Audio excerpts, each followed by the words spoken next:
Abandoné la pintura hacia 1965 porque me había dado cuenta de que podía crear con la fotografía todo lo que me interesaba sin necesidad de recurrir a la pintura.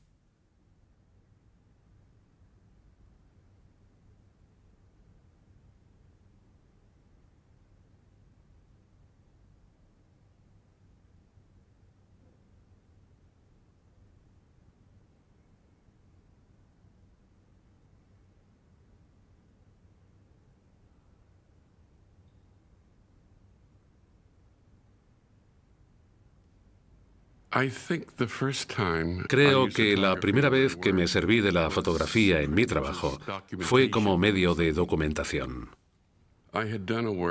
Hice una obra en la que utilicé un mapa del estado de California sobre el cual aparecía el nombre de ese mismo estado. Viajé entonces al lugar que coincidía con cada letra del mapa. La C se encontraba en el norte de California. La última letra, la A, aparecía en algún lugar de San Diego, cerca de la frontera mexicana. Con piedras o papel de periódico construía la letra en el lugar preciso indicado en el mapa y hacía una fotografía.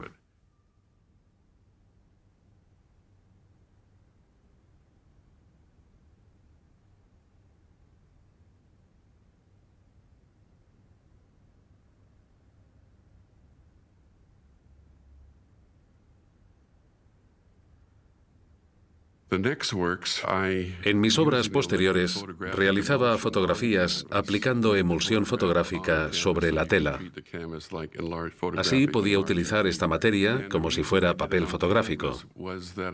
La tela me permitía expresar claramente que se trataba de arte.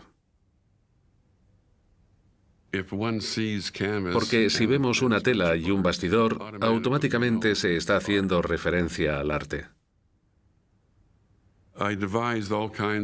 Desarrollé esta técnica sobre todo en las obras de la serie titulada National City. Mientras iba conduciendo, hacía fotografías en National City, una pequeña ciudad del sur de California. Hacía fotos sin tan siquiera mirar, instantáneas, como suele decirse.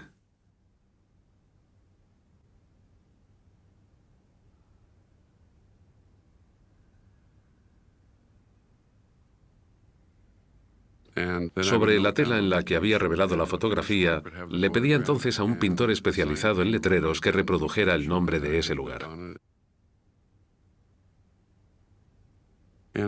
Se me ocurrió esta idea hojeando libros de fotografías documentales sobre las ciudades en las que suelen encontrarse indicaciones como vista de tal calle lado sur o vista del lado este, siguiendo una intención clínica y no estética.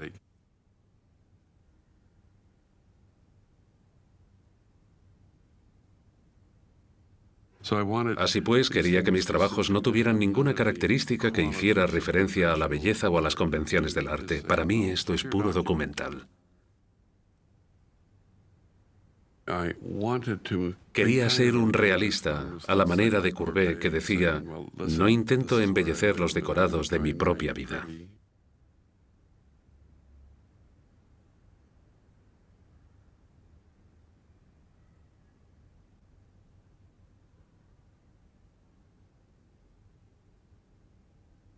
La fotografía, al menos en blanco y negro, no es más que plata oxidada sobre papel. Y un cuadro, si se tinta de blanco y negro, no es más que carbono con emulsión sobre la tela. No hay ninguna diferencia si exceptuamos los materiales. Y no me interesa la abertura del diafragma, el granulado de la película, ni saber si los colores parecen naturales o no. ¿Tengo suficiente gris en la zona más oscura? ¿O hay aquí suficiente blanco? Todo esto no me importa, solo me interesan las imágenes.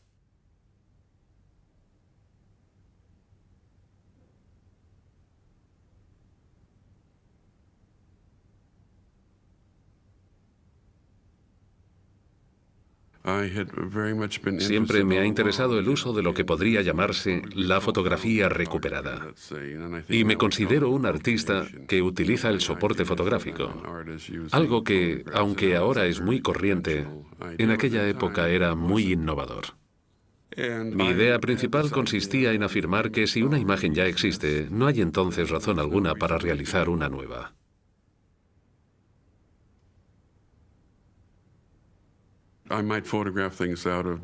Recuperaba entonces imágenes de los diccionarios o de cualquier otra fuente. Iba a los laboratorios fotográficos para recuperar y utilizar las fotografías que tiraban. A veces también colocaba mi cámara fuera del estudio, ajustándola para que hiciera una fotografía cada 10 minutos. Luego me servía de todo ese material.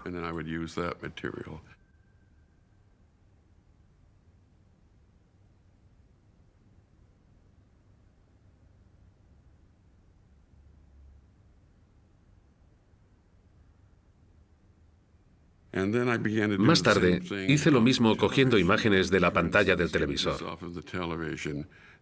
Se las daba a mi asistente y le pedía que describiera en una sola palabra lo que veía en la foto.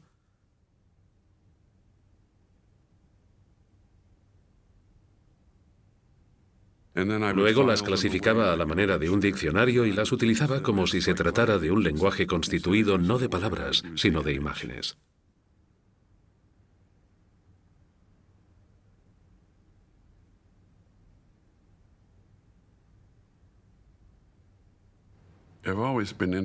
Siempre me ha interesado más la escritura que la historia del arte. Me considero más bien como un poeta visual. Puede parecer romántico, pero un poeta significa para mí un escritor que utiliza las palabras con extrema precisión. Es quien sabe hacer la mejor elección posible. Así pues, soy poeta en ese sentido. Y también en el sentido de que creo interpretaciones para las cuales las palabras no bastan. Sin embargo, me gusta pensar que detrás de cada una de mis imágenes se esconde una palabra.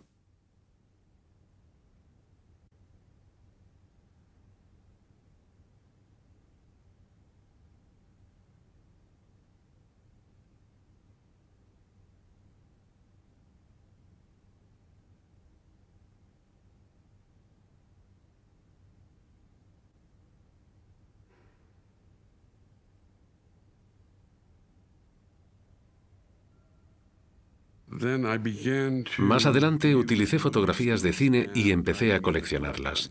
Las clasificaba en diferentes categorías. La más importante era la categoría de personajes con armas de fuego. Solo utilizaba pequeñas partes de esas imágenes, a veces solo unos pocos centímetros de una foto de formato 24 por 30. Cuando la fotografía de una película me interesa, marco en rojo cómo debe recortarse. Como trabajo a gran escala, reproduzco esa parte con la ayuda de una cámara de cajón para obtener un negativo de gran formato. Luego realizo algunas pruebas individuales que engancho en un soporte, dispuestas las unas junto a las otras y encuadradas.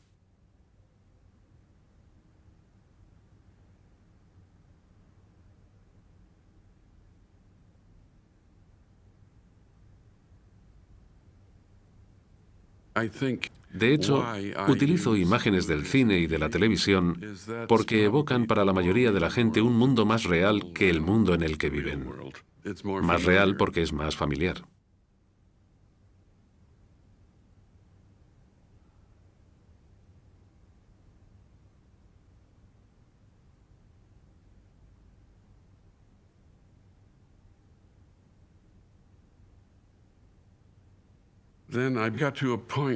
Más tarde, llegué a un punto en el que mezclaba esas imágenes de películas con imágenes de periódicos, pero periódicos de información local en los que vemos a menudo al alcalde o al jefe de la policía dando la mano a otro dignatario.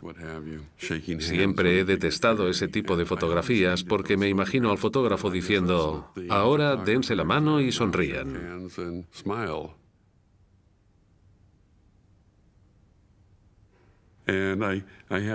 Yo disponía de esas pegatinas redondas que se utilizan en las tiendas para indicar los precios.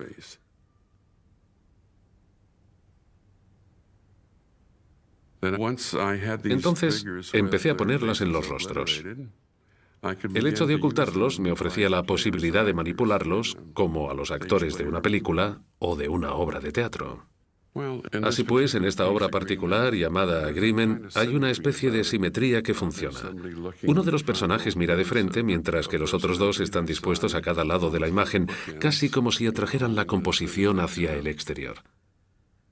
También alineé las manos con la cabeza que se ve aquí y verifiqué que podía obtener colores opuestos como el rojo y el amarillo. Respecto al grupo de colores constituido de rojo, amarillo y azul, es efectivamente una secuencia de colores fundamentales en la historia del arte y especialmente en el arte contemporáneo.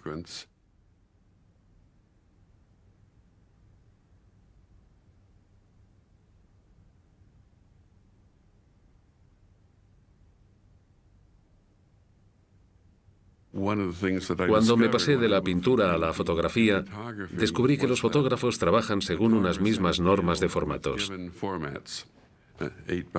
13 por 18, 18 por 24, y que los objetivos de las cámaras fotográficas están adaptados a esos formatos. Incluso en trabajos recientes he seguido con esta investigación explorando el formato apaisado de las cámaras panorámicas. Estos formatos panorámicos se utilizan normalmente de forma horizontal para hacer fotos de paisajes, pero yo giré la cámara para, de manera algo perversa, encuadrar verticalmente y huir así de esa relación convencional entre la longitud y la anchura.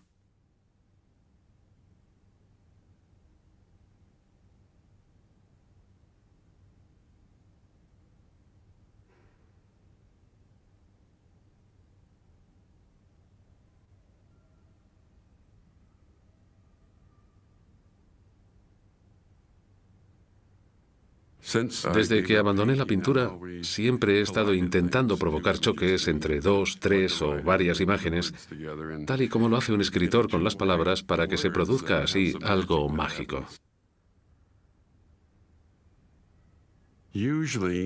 Generalmente busco imágenes que puedan impactar, que traten de la imprevisibilidad de la vida.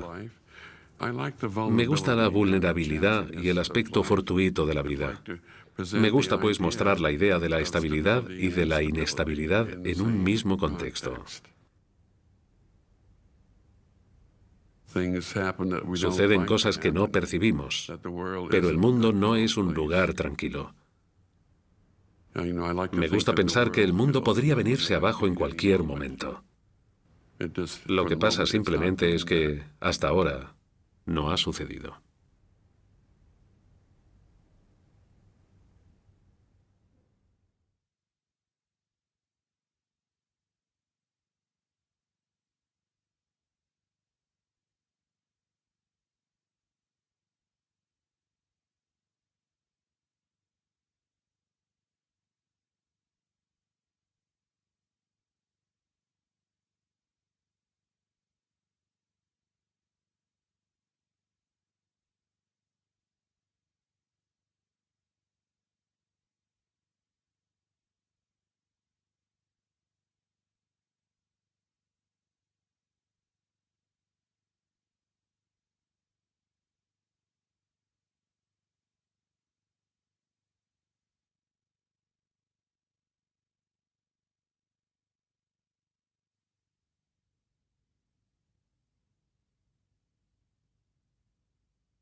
Cuando llegué a Düsseldorf en los años 50, me impresionó mucho la región del Ruhr.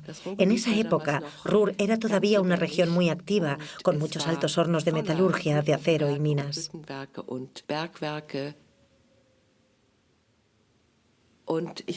Y yo siempre me quedaba muy impresionada al ver desfilar por la ventanilla del tren todas esas numerosas y extrañas criaturas.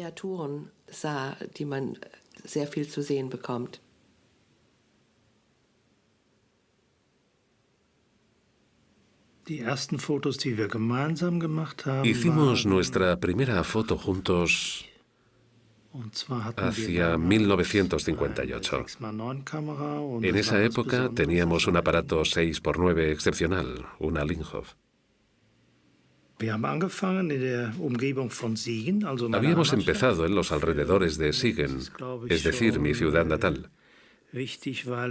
Para mí era importante porque era algo un poco autobiográfico, ya que casi todos mis antepasados habían trabajado en la industria minera, como mineros o en los altos hornos metalúrgicos.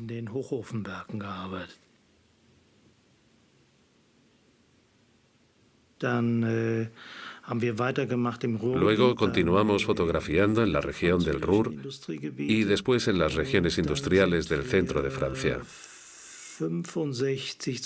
En 1965 fuimos por primera vez a Inglaterra, principalmente al sur del país de Gales. A partir de 1972 viajamos en varias ocasiones a los Estados Unidos, a las regiones típicamente industriales como Pensilvania.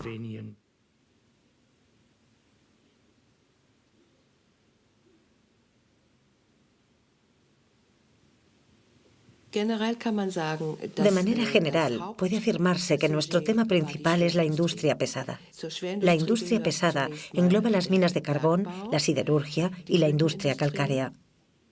En estas fábricas escogimos edificios cuya forma es muy acentuada. Son torres de extracción, altos hornos y hornos calcáreos. Pero también hay otros edificios, como por ejemplo las torres de refrigeración, las arcas de agua o los recuperadores de calor. Es decir, son objetos que han desplegado su propio camino en la evolución histórica, de modo que pueden compararse y no son apariciones azarosas.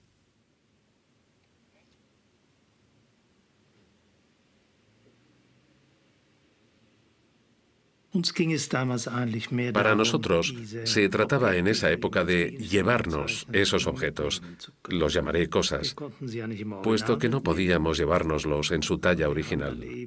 Así pues, al fotografiar esas cosas, las reducíamos y las transformábamos en imágenes.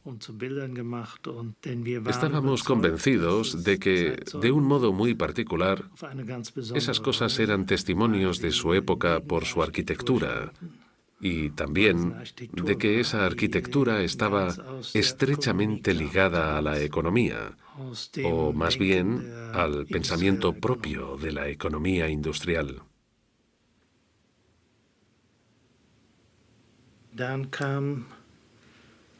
Luego llegó un momento en el que me di cuenta de que esos objetos iban a desaparecer.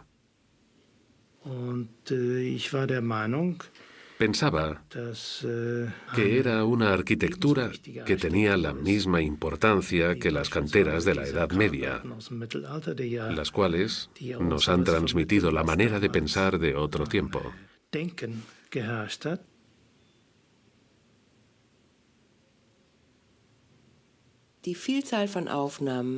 Había que ordenar la multiplicidad de perspectivas que habíamos coleccionado, de entrada por fascinación o sentimentalismo.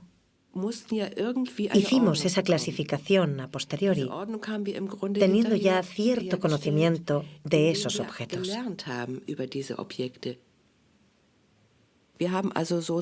Definimos primero las formas de base, pero con el pasar del tiempo vimos que esas formas de base comprendían diversas variantes y subespecies.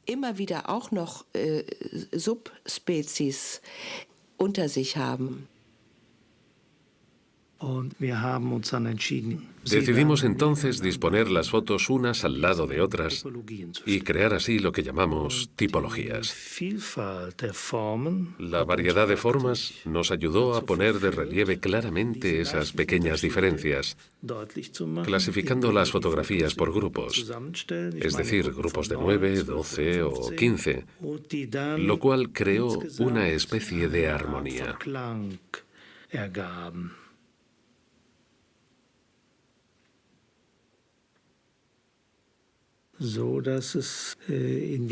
En cada tipología existe una correspondencia entre los objetos Hay una correspondencia horizontal, una correspondencia vertical y una correspondencia diagonal. Y cuando miras estas cosas, es muy importante que el número 1 esté siempre en relación con, por ejemplo, el número 15, es decir, la última imagen.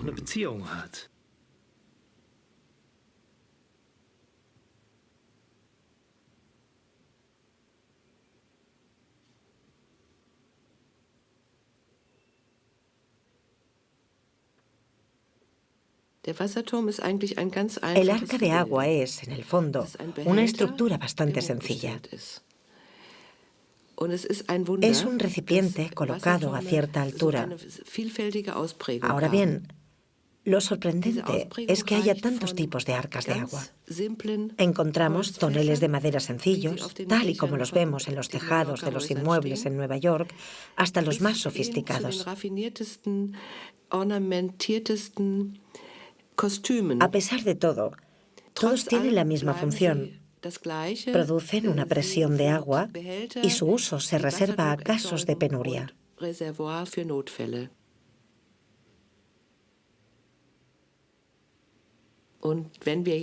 Y si alineamos ahora unos al lado de los otros, lo que aparece es, por decirlo así, el espíritu de una época o cierta mentalidad.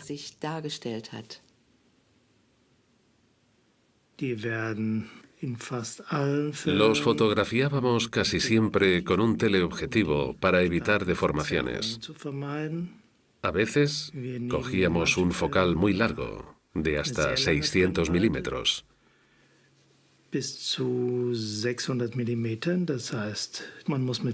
En estos casos hay que trabajar con 2 trípodes para evitar la más mínima vibración. Esta foto forma parte de la serie de arcas de agua dobles. No era tan sencillo. Había que fotografiarla en invierno. En verano, las ramas ocultaban la parte inferior. Fuimos varias veces en coche, creo que era hacia 1962 o 1963, hasta que encontramos las condiciones meteorológicas adecuadas. Y había que esperar un día de niebla para que el fondo desapareciera, ya que no queríamos retocar de ninguna manera las imágenes. Además, lo que nos interesaba era este conjunto de jardines, obreros alrededor, porque era algo típico de las arcas de agua de los trenes.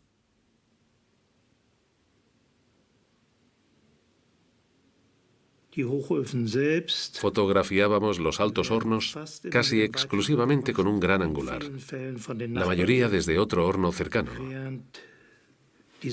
mientras que la parte superior, que llamamos cabeza, la fotografiábamos como algo separado.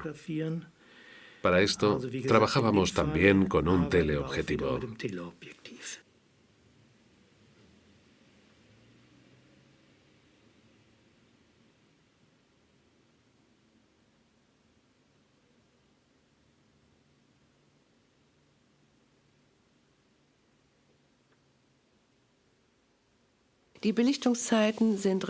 En nuestro trabajo, los tiempos de exposición son relativamente largos. En primer lugar, a causa del gran formato, tenemos que poner el diafragma con una abertura muy pequeña para obtener una gran precisión en toda la superficie de la imagen. En segundo lugar, porque siempre trabajamos, o casi siempre, con cielos nublados y por tanto no hay mucha claridad. Cuando se trabaja con un tiempo de exposición largo y se cierra el objetivo a 32 o 45, el obturador está abierto unos 20 segundos. Es un momento muy bello en el que contamos hasta 20. Estamos muy concentrados. Nadie puede entonces hablarnos ni molestarnos.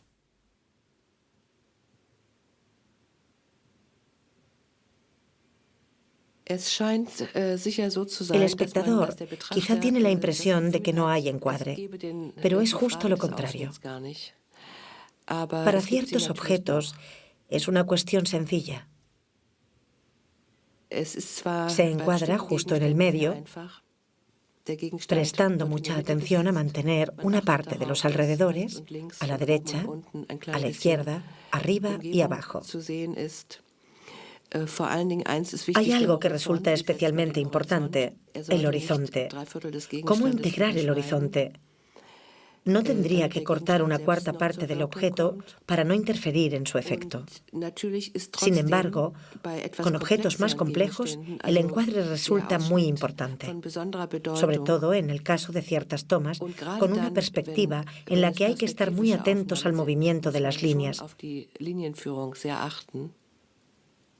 para que éstas no converjan directamente en el ángulo o para que un objeto blanco no entre en el ángulo inferior o superior, lo cual podría perturbar el encuadre.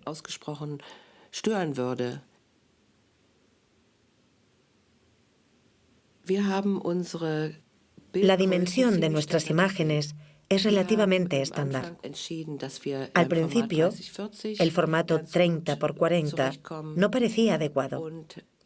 Más tarde, para las fotos únicas, utilizamos un formato 50 por 60, que puede colgarse por separado en un museo o en una pared, sin que desaparezcan por resultar demasiado pequeños.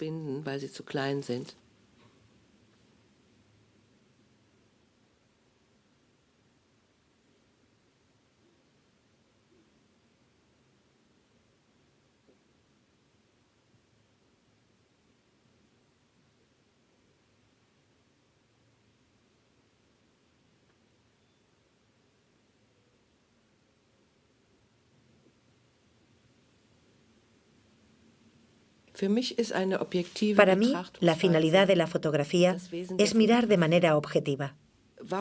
¿Por qué tendría que transmitir mis sentimientos o mi estado de ánimo a algo que se expresa por sí mismo?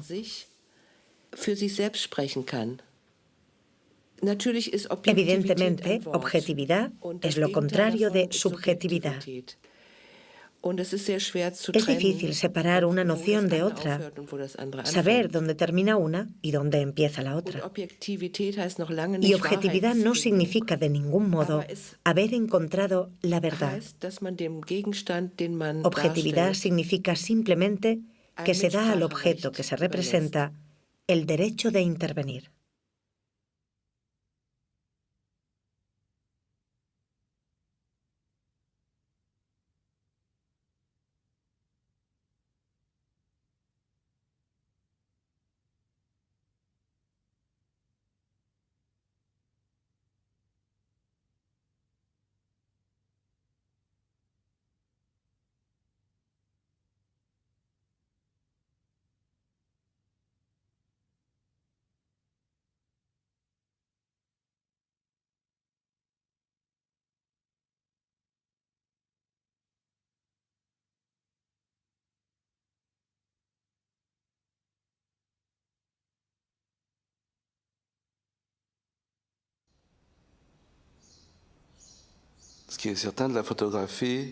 Lo que está claro es que la fotografía está relacionada con la muerte y con el pasado, porque 3 minutos después de hacer una fotografía, lo que has fotografiado ya no existe.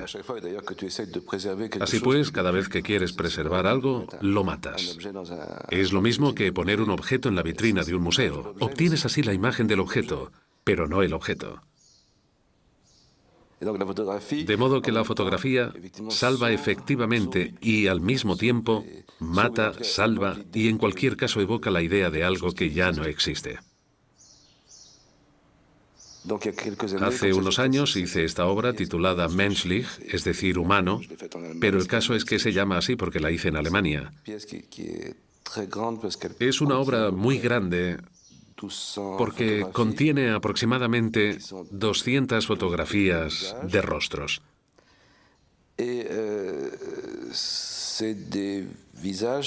Son rostros que ya había utilizado en trabajos anteriores y que provienen de diferentes fuentes.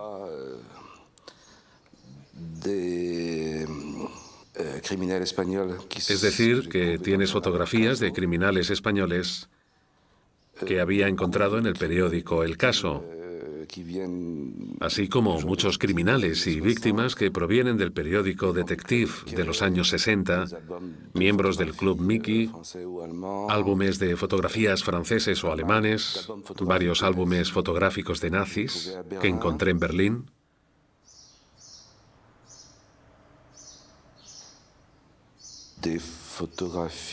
Y también fotografías de niños de colegios judíos antes de la guerra, suizos muertos, suizos corrientes muertos, porque tengo muchos en mi casa, más de 6.000. Murieron después, por lo que son suizos vivos. Escogí a los suizos porque no tienen ninguna razón histórica para morir. Son la imagen de la alegría y la neutralidad. Y, sin embargo, mueren. Por eso me parecían más universales. Jamás podría haber hecho una obra con judíos muertos ni tampoco con alemanes muertos. Los suizos representan ahí a todo el mundo. Lo que me sorprendía en este caso era que, al fin y al cabo, todos tienen los mismos rostros. Todos tienen el mismo rostro y cada uno puede reconocer ahí a su hermano, a su tío o a su hermana. Es decir, que cuando tienes 1.500 rostros de una sociedad, tienes entonces un retrato colectivo en el que cada uno puede encontrarse. Y naturalmente el bueno y el malo tienen el mismo rostro y son quizá el mismo. Cuando hice esta obra, lo que me interesó es que se daba un poco la paz de los cementerios, es decir, que ya no se sabía nada de esas personas, que todos estaban muertos, ya no se sabía nada de ellos. Y la única cosa que podía decirse es que habían sido humanos.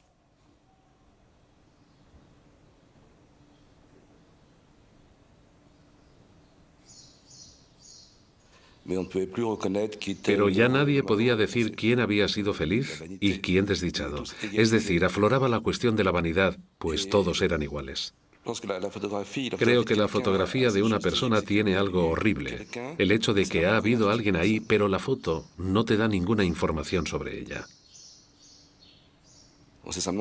Simplemente sabemos que una persona estuvo ahí. De hecho, todas estas imágenes, todas estas personas, tanto los criminales españoles como esos suizos muertos, me han acompañado durante mi vida. Sé algo de ellos, pocas cosas, pero sé quién es quién, mientras que el visitante los ve a todos iguales. Hay una especie de ausencia de identidad.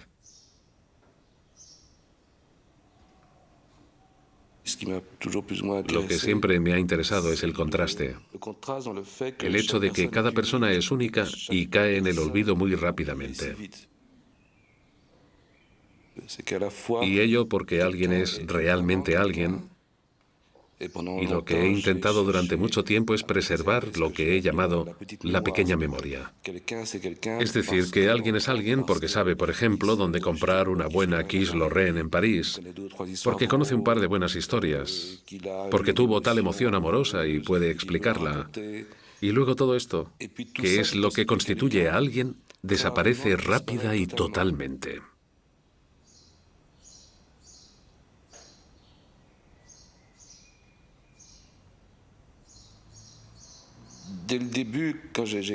Desde el principio, cuando empecé a trabajar con los álbumes de fotografías, me di cuenta de que son algo común a todo el mundo, al menos en nuestra sociedad, y de que son casi intercambiables. La fotografía, y especialmente la fotografía amateur, no pretende mostrar una realidad, sino que obedece a una especie de código. Es decir, que todos saben lo que... Ya saben lo que se puede enseñar y los temas son casi los mismos. El viaje de vacaciones, la playa, las celebraciones familiares, el nacimiento de un bebé. Son como momentos en los que cada uno puede reconocerse y que ya están en el espíritu de cada persona, incluso antes de hacer la fotografía. De modo que no se capta la realidad, sino ciertos clichés para emplear aquí el término adecuado.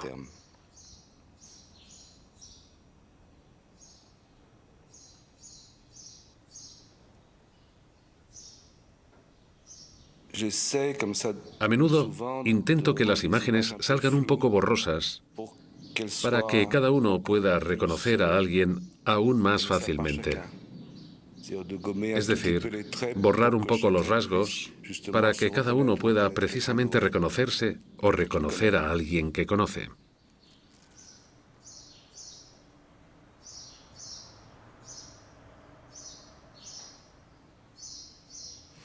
Un problema recurrente es que siempre he utilizado grupos de imágenes, grupos de gente, porque me resulta muy difícil elegir.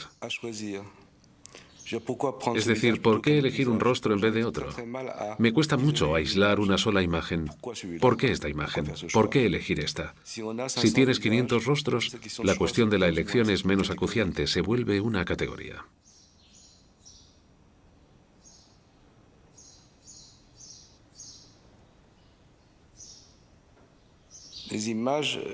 Las imágenes que encontré en el mercado de Berlín forman parte de álbumes de fotografías de los años 40.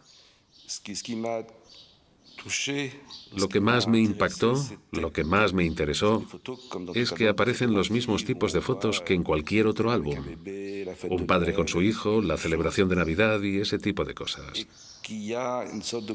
Se produce así un gran contraste entre esa vida tan apacible, normal, y al mismo tiempo lo que sabemos que estaba ocurriendo. Es decir, puedes matar a un niño por la mañana y besar a tu hijo a mediodía. Si los nazis fueran realmente feroces y pudieran reconocerse a primera vista, no habría tanto peligro. Pero somos nosotros mismos o nuestros vecinos. Son gente normal que puede llegar a hacer cosas horribles.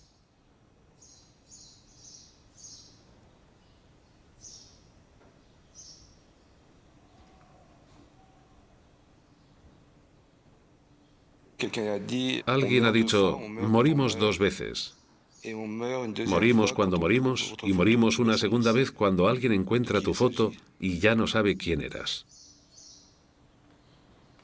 Es algo extraño que nos acordemos mejor de un rostro fotografiado que de un rostro real. Es decir, cuando alguien muere, nos acordamos de la foto de esa persona, pero no de la persona. Lo que siempre me ha interesado, pues, es saber qué imagen permanecerá. La imagen fotográfica sustituye al rostro. Y al mismo tiempo, alguien es insustituible y efectivamente sustituido. No es sustituible, pero es sustituido.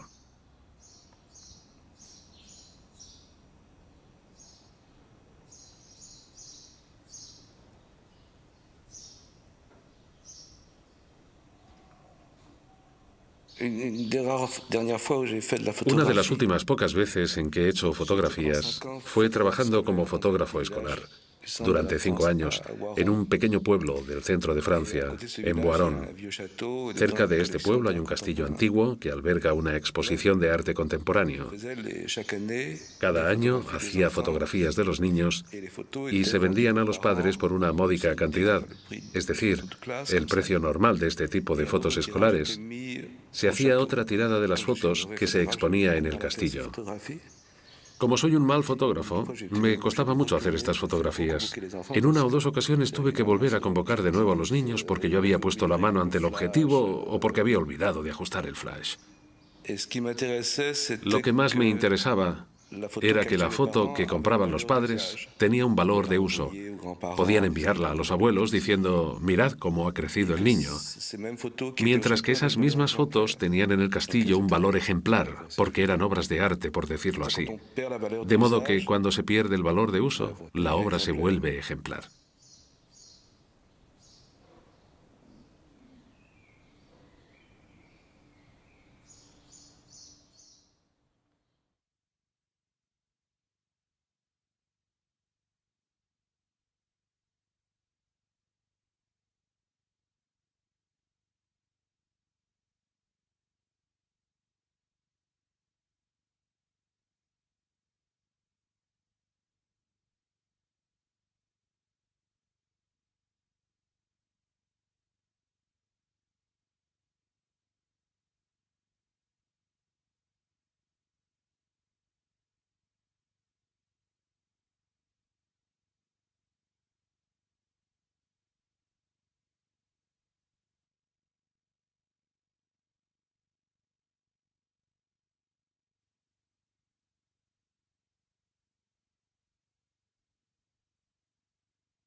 Casi al mismo tiempo, pero ¿qué fue en realidad lo primero? Existieron para mí las palabras y las imágenes. Las imágenes y las palabras. Cuando tenía unos 10 años quería ser poeta, pero también fotógrafo. Los autorretratos, incluyendo las fotografías para el carnet de identidad que hacía en los fotomatones de mi barrio, constituyeron mi primer ejercicio fotográfico, un cruce entre la captación de lo real y la puesta en escena, entre el yo reflejado y el yo proyectado, búsqueda narcisista y fijación de una prueba, seducirse a uno mismo.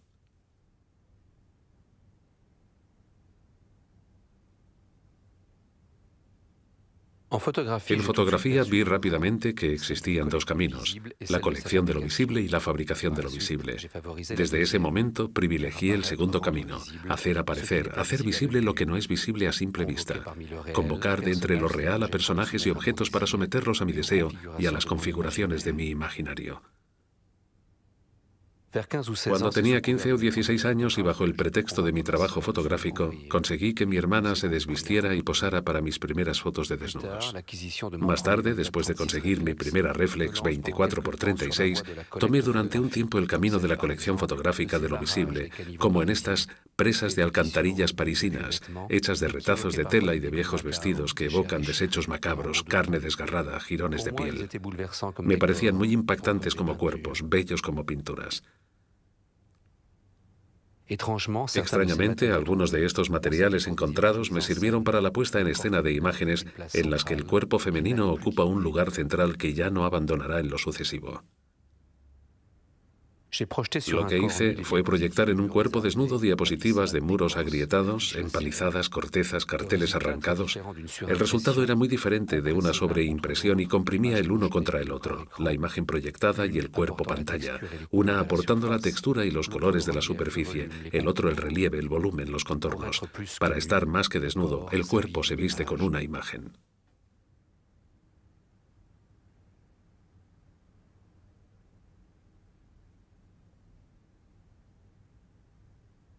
La imagen proyectada me condujo rápidamente hacia la imagen reflejada. Más allá del juego de palabras, el dispositivo de los espejos cajones despliega un juego real sobre la aparición y la desaparición de la imagen. En el vaivén de un cajón abierto y luego cerrado, el espejo que cubre el fondo capta el fragmento de cuerpo de un modelo que está posando cerca del mueble. De cajón en cajón, de espejo en espejo, aparece así la totalidad de un cuerpo fijo en medio del movimiento. Al revés de la cámara oscura que lo mira, el espejo cajón o el cajón espejo solo capta una imagen si está abierto.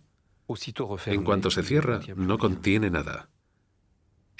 He retomado en diferentes versiones la maquinaria óptica de un espejo en movimiento, dirigiendo hacia la cámara las imágenes capturadas en esa red para captar así su huella. Aquí, un pequeño juguete mecánico que evoca los Happy Days, los felices días de la infancia, remolca por el suelo un espejo ligero. En su trayecto, minuciosamente definido y repetido, dirige hacia la cámara de cajón enfocada hacia el suelo el reflejo de una imagen proyectada en la pared donde están colgados los cuadros de grandes personas. Se captan así algunos desnudos célebres de la pintura y otras mujeres secuestradas en casas de pintores académicos, ya que un bello modelo siempre es al fin y al cabo bello. Todas estas imágenes se someten a ciertas manipulaciones y el resultado solo aparecerá en el laboratorio. Son imágenes que desmienten la idea de que una foto es la huella de lo que ha sido. Nada fue como se muestra. El espejo de mano, arrastrado por el juguete mecánico, dirige hacia la cámara con el obturador abierto el reflejo de un cuerpo recorrido de los pies a la cabeza. Es un plano cinematográfico captado por entero en una sola imagen fotográfica. La fotografía ya no es una instantánea sustraída a lo real. La fotografía es lo real en una ficción temporal.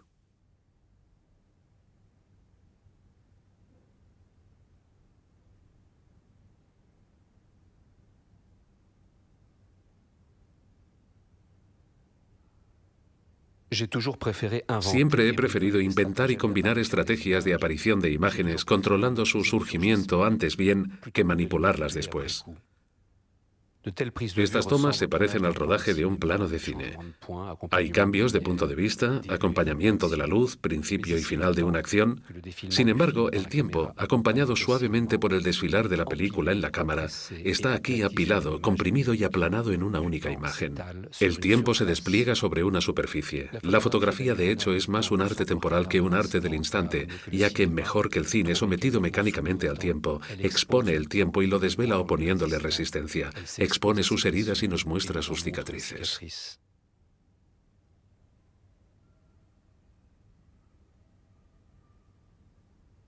Los viajes paralelos son variaciones sobre el tema de la lectura en los trenes, cuando el transporte físico se desdobla en un movimiento libre de la imaginación.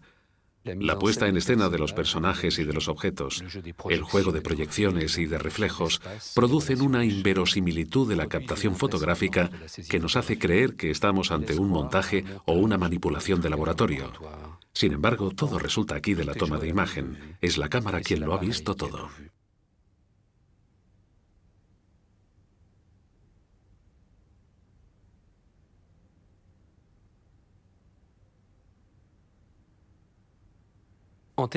Antes y durante estas investigaciones, otras pistas me habían conducido a observar a través de la fotografía cómo nos miran ciertos objetos.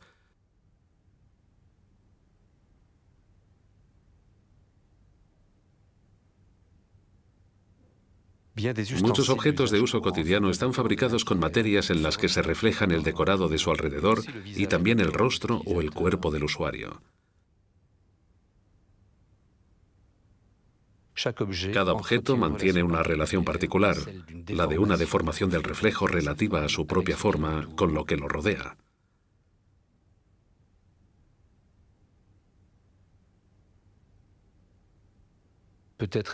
¿Acaso surgió en mí el lejano recuerdo de una tetera en la que entreví, a la hora de la merienda, el rostro de mi abuela, reflejo reencontrado como un olor de antaño? La fotografía es el objeto en el que bascula el presente, poblado instantáneamente de fantasmas. Lo que hice aquí fue fotografiar algunos retratos con una Polaroid bajo la mirada de la modelo misma, cuyo rostro aparece de nuevo reflejado en el borde. Entre el retrato enmarcado y el rostro captado en el borde del marco pasaban 1 o 2 minutos, tiempo de revelación de la imagen, envejecimiento de los seres entre las imágenes. Los marcos de los espejos son como objetos mágicos que revientan la teoría. Además de organizar el espacio entre el campo y el fuera de campo, convocan también la dimensión del contracampo, lugar en el que se encuentra el que mira, entrevisto así en los bordes rectangulares del marco como una especie de contramarco sustraído al contracampo, entre campo y fuera de campo.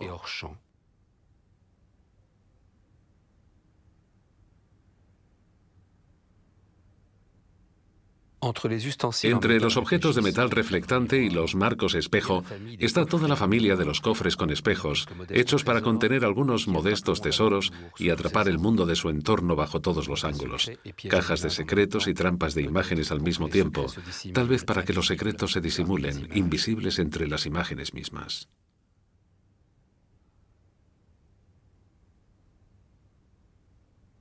Un ideal físico y óptico se lleva a cabo en la transformación de los juegos de rebote en juegos de reflejos. Una raqueta de ping-pong espejeante puede servir para captar y devolver la pelota, para captar y devolver la imagen de la pelota. Entre el rebote y el reflejo se produce una aceleración vertiginosa. El reflejo se efectúa a la velocidad de la luz, de modo que puede pensarse así en una imagen anticipada o en un objeto con retraso respecto a su propia imagen. La imagen fotográfica es el espacio mismo de ese sueño.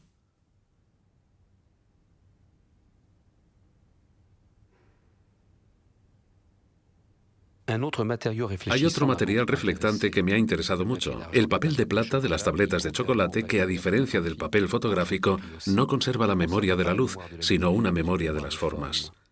Sus propiedades físicas hacen de él una superficie reflectante y moldeable a la vez, utilizable como interfaz entre la fotografía y los objetos fotografiables.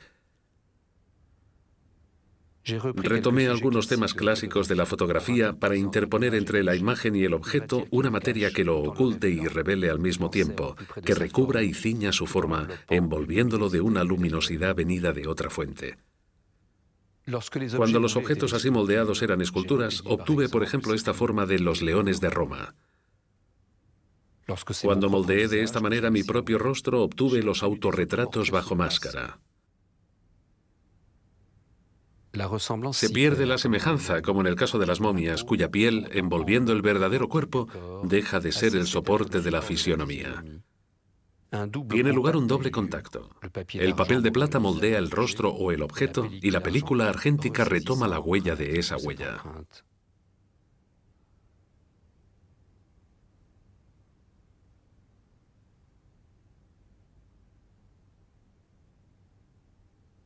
Si el papel de plata es un espejo fractal sin la rigidez del vidrio, el vidrio transparente es por su parte un falso espejo sin el poder reflectante de la plata. ¿Por qué un objeto de vidrio transparente es visible y fotografiable cuando en realidad debería desaparecer, ausentarse atravesado por las imágenes del lugar que ocupa? Encontré la respuesta. Contrariamente a los objetos opacos, los objetos de vidrio no se perfilan en lo visible mediante una superposición. Sus contornos se inscriben en la luz amplificándola. No absorben, no irradian, no crean una ausencia, sino un exceso.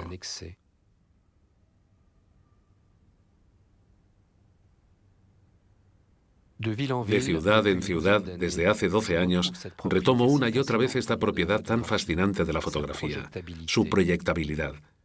Invirtiendo la noción clásica de voyerismo fotográfico, estas imágenes explotan las capacidades exhibicionistas de la fotografía. Proyectadas de noche en las ciudades, en los muros y los tejados, en las fachadas y las cortinas, incluso en el interior de las viviendas, las imágenes pornográficas provocan una especie de atentado contra el pudor, cuando no son en realidad más que la representación banal de la sexualidad ordinaria o, en cualquier caso, de los fantasmas eróticos más corrientes. Mediante estas exhibiciones luminosas a gran escala, la fotografía da a ver el imaginario urbano de la noche. La confrontación de las imágenes obscenas y de los inmuebles con todas sus ventanas, algunas todavía iluminadas, otras ya oscuras en la intimidad de la cama, nos revela de alguna manera que lo que ahí se muestra, agrandado en los muros, es también lo que pasa dentro, en la habitación o en la cabeza. Entre otras luces artificiales, la ciudad se ilumina mediante las imágenes. ¿Quién es entonces el fotógrafo? ¿Quién es, pues, el proyeccionista?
Desde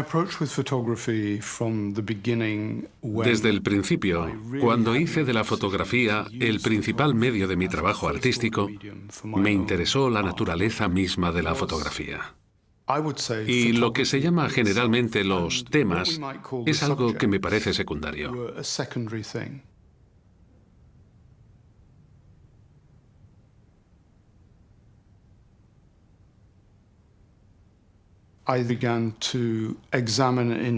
Empecé a examinar todos los atributos químicos y físicos que están en la base de la fotografía y que permiten la producción de una imagen. Intenté de esta manera arrancar la fotografía de sus propias convenciones.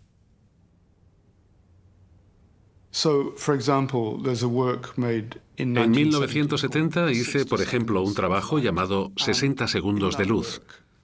Este trabajo responde efectivamente a la pregunta ¿qué es la fotografía?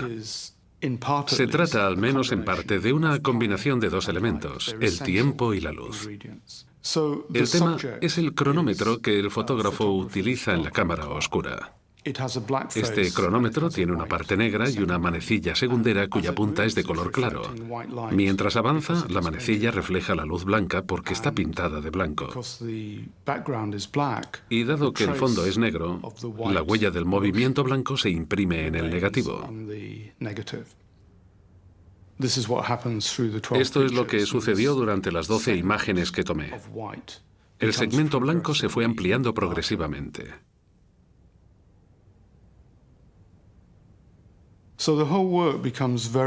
Finalmente, todo esto no es sino un trabajo de reflexión que nos informa sobre el trabajo mismo, mostrando claramente los medios de su propia producción.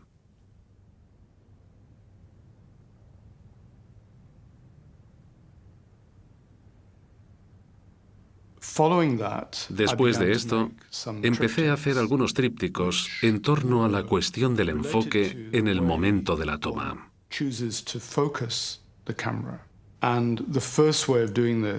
Partí de la base de que la fotografía convencional se caracteriza por 3 espacios pictóricos.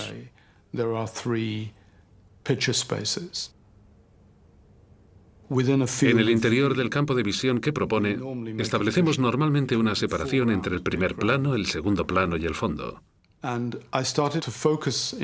Trabajé entonces alternativamente sobre los efectos del enfoque referidos al primer plano, al segundo plano y al fondo, utilizando una profundidad de campo muy reducida. Así, cada una de estas imágenes pasa sucesivamente de nítida a borrosa y de borrosa a nítida hasta en el fondo. De esta manera conservamos la capacidad de comparar y oponer al mismo tiempo efectos simultáneos.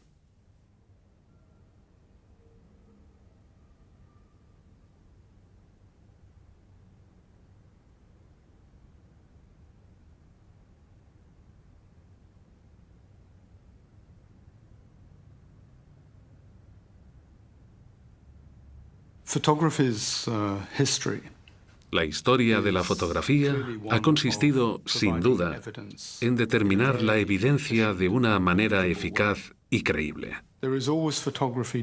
Siempre ha existido la fotografía que realiza el trabajo convencional e histórico y que consiste, por una parte, en dejar constancia de las cosas de manera objetiva y, por otra parte, en captarlas al mismo tiempo a través de un conjunto de dispositivos de ficción. La fotografía en blanco y negro es al fin y al cabo una ficción. No corresponde para nada a la manera en que percibimos el mundo.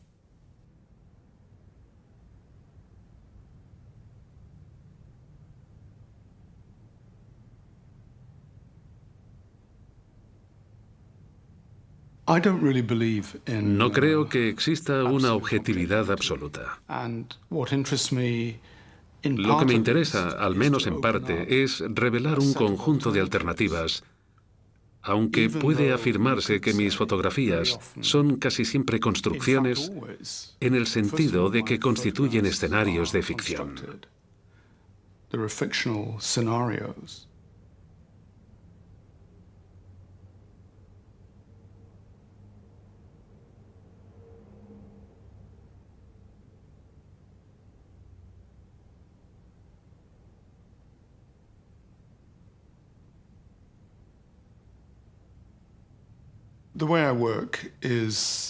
En general, siempre trabajo siguiendo unos mismos principios. No me verán nunca paseándome con una cámara. No es mi manera de trabajar. Empiezo más bien sentado ante una mesa, con un papel y un bolígrafo, y me sirvo de una máquina de escribir, no de un ordenador. Intento hacer esquemas, planos, y escribo una línea para secuenciar mi trabajo. Esto también me sirve para persuadirme de la verosimilitud de los escenarios que construyo. I'm proposing.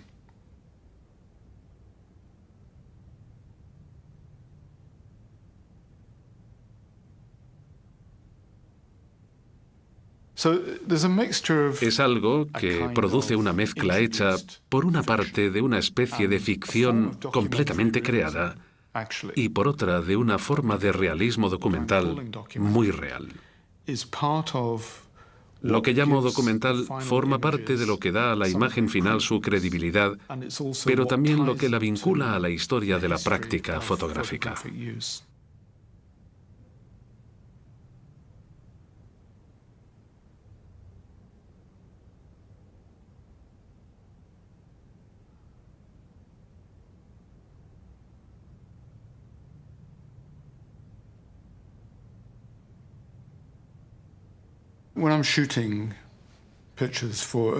Cuando hago mis tomas definitivas, suelo utilizar una cámara de formato medio, 6x6 o 6x7. La mayoría de mis trabajos acabados son de grandes dimensiones. Generalmente se trata de un formato de 4 por 5 metros o de 1,60 por 1,30. Me interesa la imagen en cuanto tal, pero sobre todo su presencia objetiva en cuanto objeto. Y a nivel de presencia física, siempre se crea algo a lo que debemos enfrentarnos, contra lo que hay que luchar. Si empezáramos a hacer una lista de las convenciones de la fotografía, nos veríamos obligados a incluir la noción de aparente transparencia de la fotografía misma.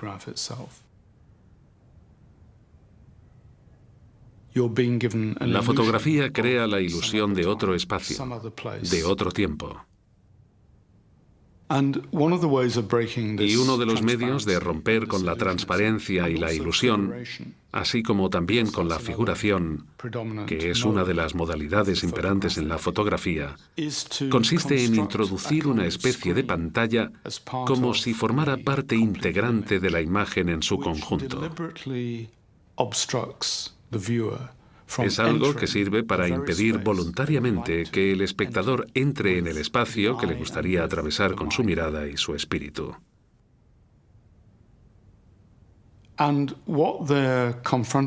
Y lo que encuentra en el interior de este espacio, que suele ser la parte más grande y central de la imagen, resulta opaco antes bien que transparente.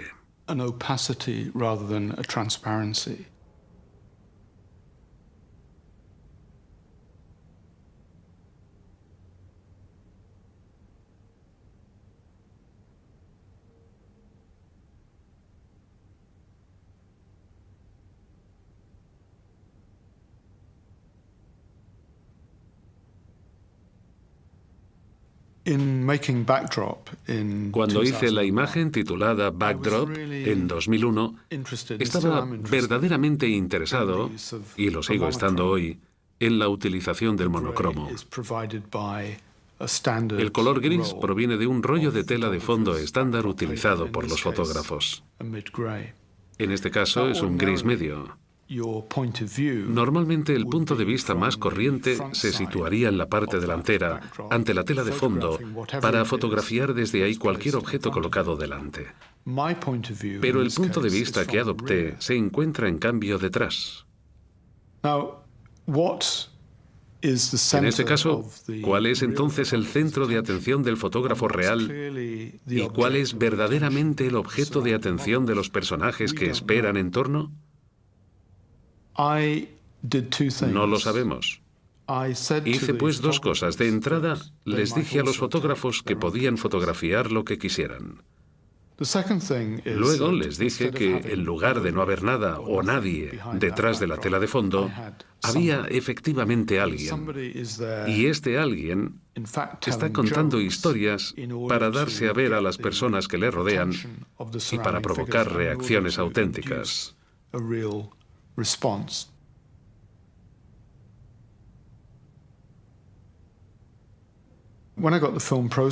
Más tarde, cuando revelé la película para escoger la imagen que quería utilizar, se trata de la imagen número 11 en la hoja de contactos, Les pedí también a los fotógrafos que revelaran su película.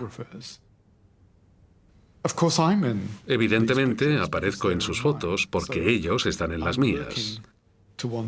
Estoy enfocando con mi propia cámara, pero algo apartado en la sombra.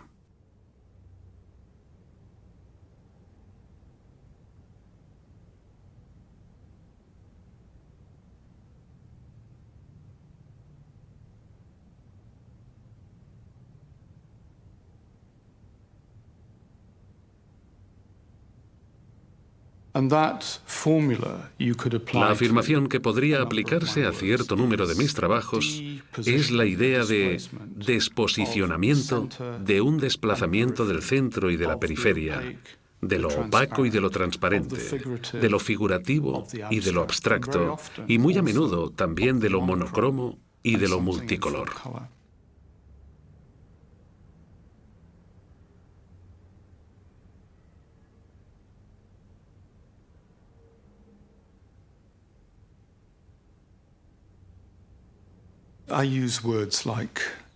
Suelo utilizar palabras como obstrucción, ruptura, censura.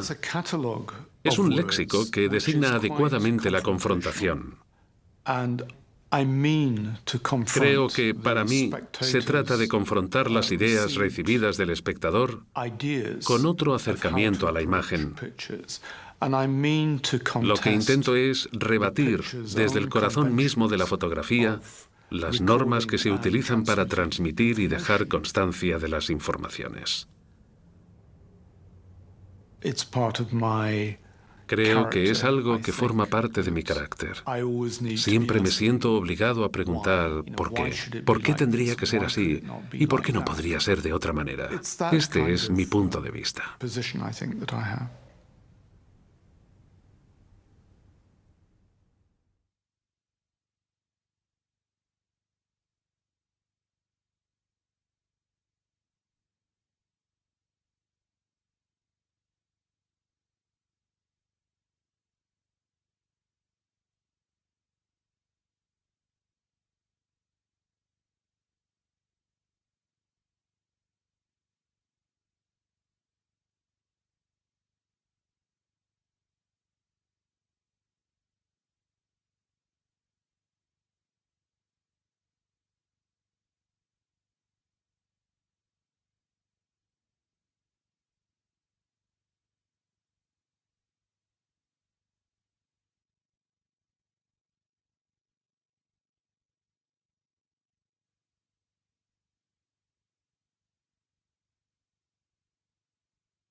En mi trabajo todo proviene del dibujo.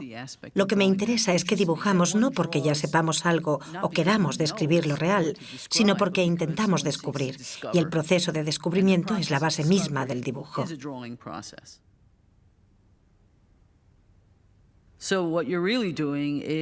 Lo que hago es pasar del dibujo a la escultura, de la fotografía al dibujo, como por rebotes del uno al otro.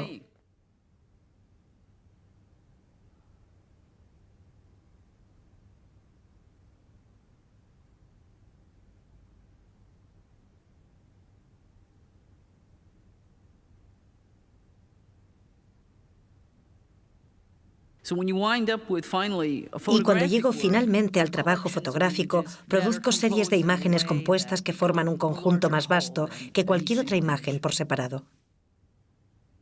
¿Por qué utilizar la fotografía para alejarse de la actividad gráfica? No estoy segura de saberlo, pero en verdad lo que siempre me atrae es la noción de paradoja.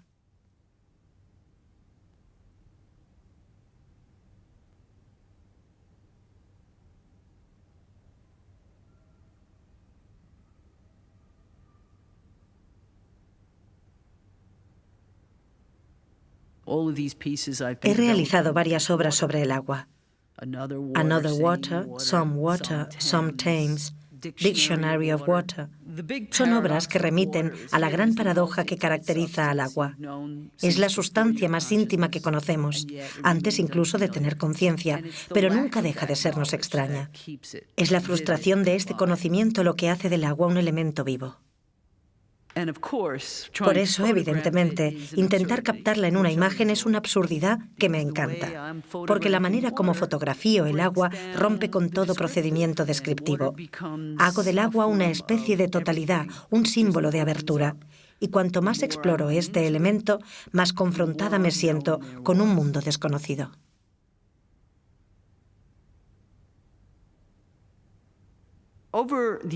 Durante mucho tiempo he estado viajando a Islandia. Hacia 1987-88 empecé a utilizar una cámara de fotos. Al principio me puse a fotografiar de una manera documental y clásica las cercas para ovejas que se encuentran en los lugares más recónditos del país.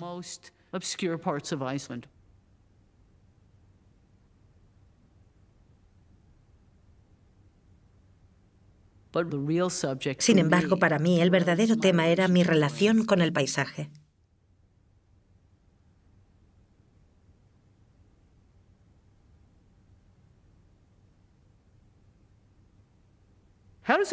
¿Cómo se convierte un lugar en un modo de vida? Muy pronto en mis viajes a Islandia me di cuenta de que estaba manteniendo una relación privilegiada con ese país, ya que sentía que estaba finalmente en el mundo. Y este tema dio lugar a una serie de libros titulados To Place, una obra que empecé en 1989 y sobre la cual sigo trabajando actualmente. El primer volumen se llama Bluff Life. Consiste en una colección de dibujos que hice durante mi estancia de varios meses en un faro del sur de Islandia.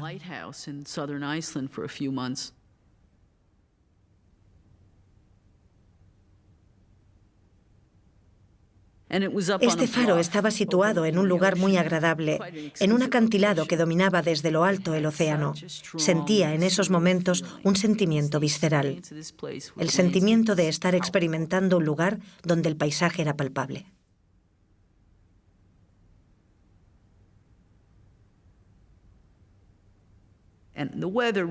Hay que decir también que en Islandia el clima define realmente la percepción del lugar.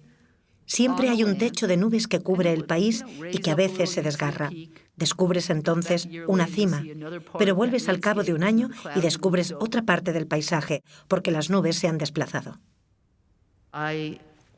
Me sentía muy ligada al hecho de que realmente no estaba segura de lo que veía en Islandia. Sabía que mi imaginación alimentaba mi visión de lo real.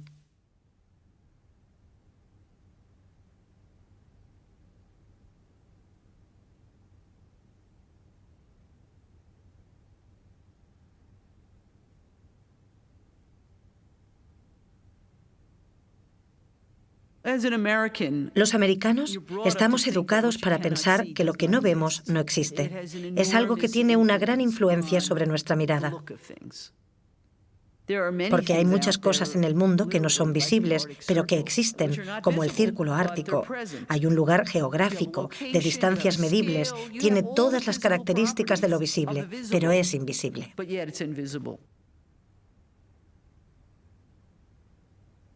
A pesar de esto, me he pasado muchos años viajando absurda y seriamente por el Círculo Ártico. Y finalmente, en ese paisaje encontré el punto situado más al norte que se encontraba precisamente en la propiedad de Hildar y Björn.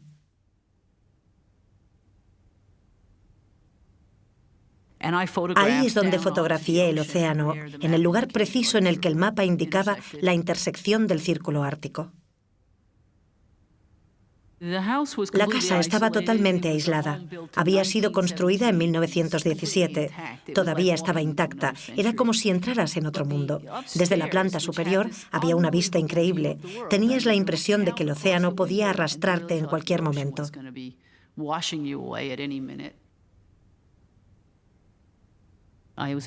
Conseguí hacer algunas fotos del horizonte despejado y luego de la niebla que empezaba a levantarse, difuminando poco a poco el paisaje.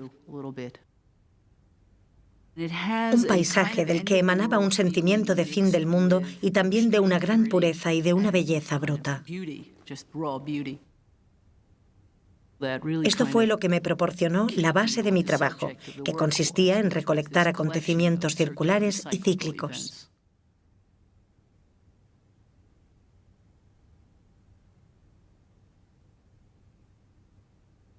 Lo que me fascinó increíblemente con Hildar y Björn, que debían de tener unos 70 años cuando hice estas fotos, es que se ganaban la vida recolectando el plumaje de ese pájaro del norte llamado eider.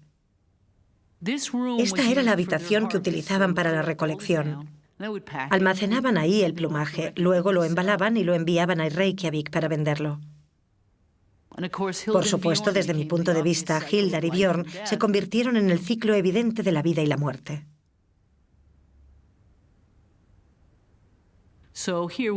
Todo esto se encuentra en Pai, una instalación de 45 imágenes colgadas a unos 40 centímetros por encima del nivel de los ojos del espectador. El hecho de haber colgado este trabajo a cierta altura da un mayor confort visual y obliga al espectador a retroceder unos pasos hacia el centro de la sala, percibiendo así el flujo de relaciones entre las imágenes y no cada imagen por separado. Las imágenes forman un círculo en torno al espectador, a la manera del horizonte en un espacio abierto.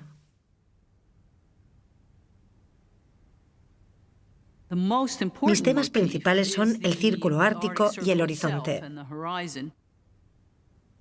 También hay otros motivos. Los retratos de Hildar y Björn, las imágenes de los nidos del eider y los ciclos meteorológicos cotidianos. También están las imágenes de Guiding Light. Es un culebrón americano que dan por la tele. Hildar y Björn lo veían todas las tardes a las 5. Es uno de los ciclos cotidianos que pude identificar.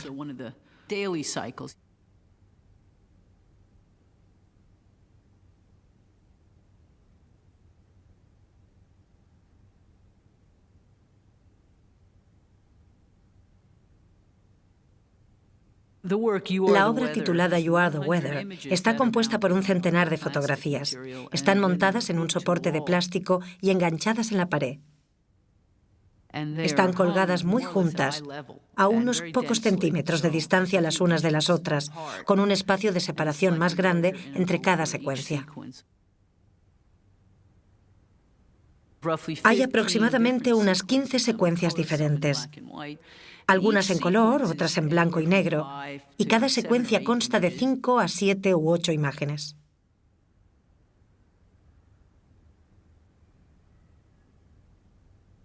En las imágenes que vemos, la mirada de la modelo es aparentemente muy clásica, casi griega.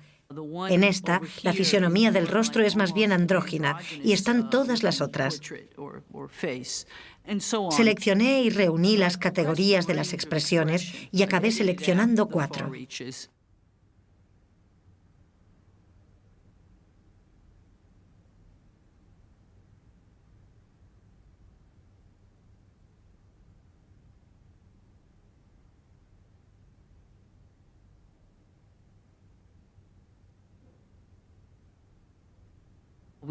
La sesión de fotos tuvo lugar al aire libre. Mi modelo siempre estaba sumergida en aguas calientes naturales, pero la humedad, la niebla o a veces la lluvia me permitieron imaginar que podría dejar constancia visualmente de ese sutil nivel de reciprocidad entre una persona y el clima en el que vive.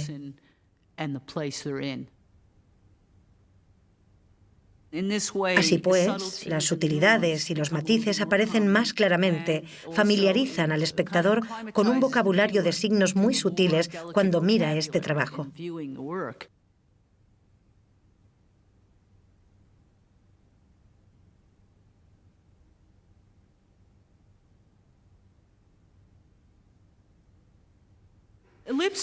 Elipsis es una composición fotográfica constituida por 64 imágenes de forma cuadrada que forma a su vez un gran cuadrado de 2,5 metros de lado y que recuerda a un tablero de ajedrez.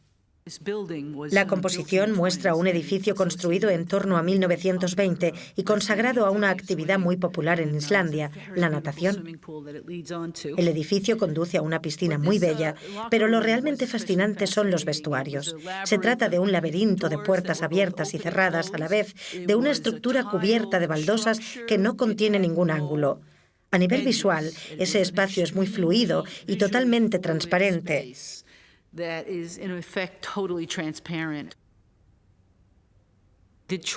En este caso, fotografié en blanco y negro por dos razones. Primero, por la arquitectura monocromática. Es un embaldosado blanco combinado con elementos metálicos. Segundo, porque no quería utilizar el color para evitar así un punto de vista demasiado descriptivo. También intenté comprender este espacio a partir de la fotografía. Lo dibujé de memoria. Las cabinas eran todas muy parecidas, de modo que podía cambiar de lugar para las diferentes tomas y obtener cada vez una imagen idéntica con pocas diferencias en ciertos detalles.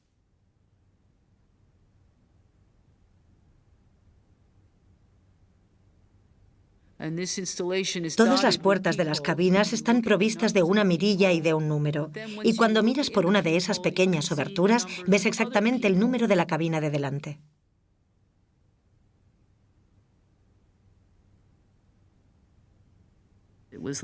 En el fondo, el lugar se parece a una ecuación matemática con cierta connotación sexual. Respecto a la manera en la que fue concebido el espacio, me da la impresión de que el arquitecto debía de ser un maestro del ajedrez.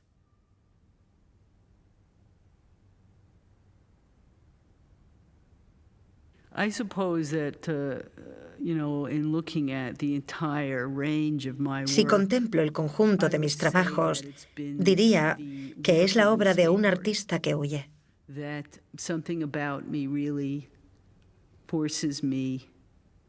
Hay algo en mí que me obliga a refugiarme del peligro que supondría descubrir lo que soy o lo que hago.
Cuando hago fotos, no intento esconderme ni disimular lo que estoy haciendo. Tengo una cámara de fotos bastante grande con flash.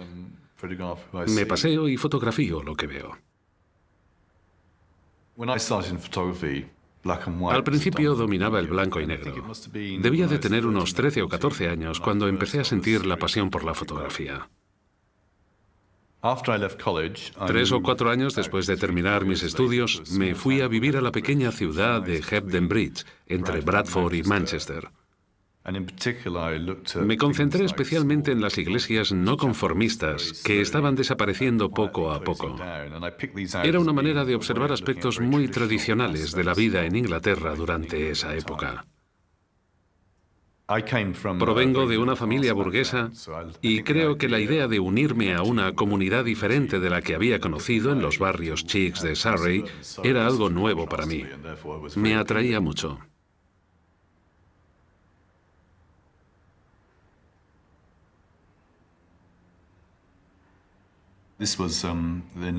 Esta es una recepción inaugural en honor del nuevo alcalde de Todmorden.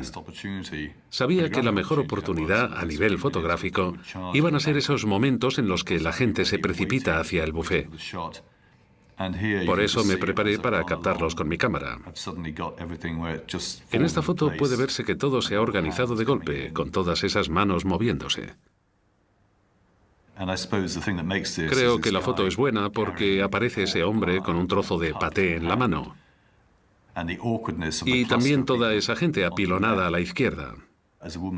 Mientras una mujer intenta alejarse, otra intenta acercarse. Son pequeños detalles que dan una impresión exacta de lo que hay que hacer para conseguir comer algo en un buffet.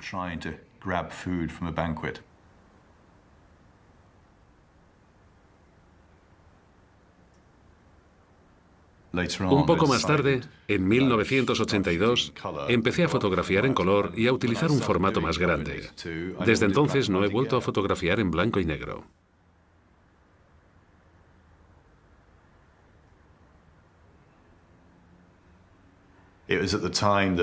La señora Thatcher era la primera ministra desde hacía ya algún tiempo. Nos explicaba que Gran Bretaña era de nuevo un gran país. Quise entonces ir a un pequeño balneario cerca de Liverpool para mostrar cómo, a pesar de que las infraestructuras del país se estaban desmoronando por momentos, la vida seguía su curso. Sobre un fondo de basura y desechos, fotografié a algunas familias paseándose y divirtiéndose. Evidentemente, lo que me parece más interesante es la yuxtaposición entre la gente en un primer plano y las cosas descomponiéndose en el fondo. Los días en que había mucha gente, cuando se acumulaban más desechos y más personas, eran siempre los días más productivos para mí. Presenciaba escenas caóticas, colas de gente desesperada en busca de una hamburguesa y de una bebida. Así, conseguía captar ese instante que siempre busco y que revela el lado más desgarrador de una sociedad.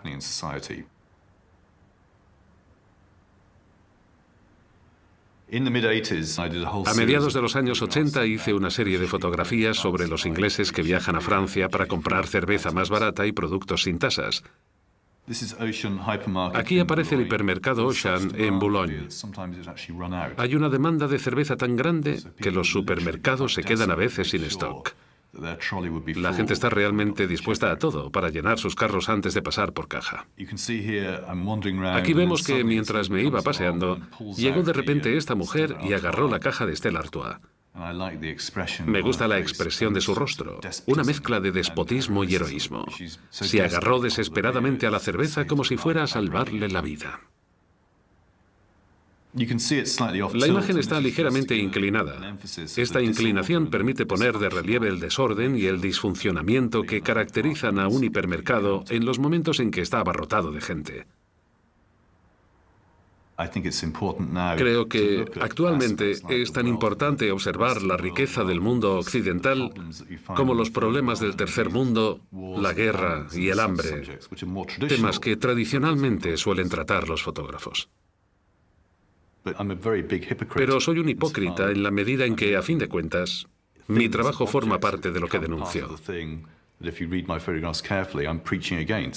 Me encanta que mis fotografías comporten hipocresía y prejuicios, cosas que no se esperan precisamente de un fotógrafo.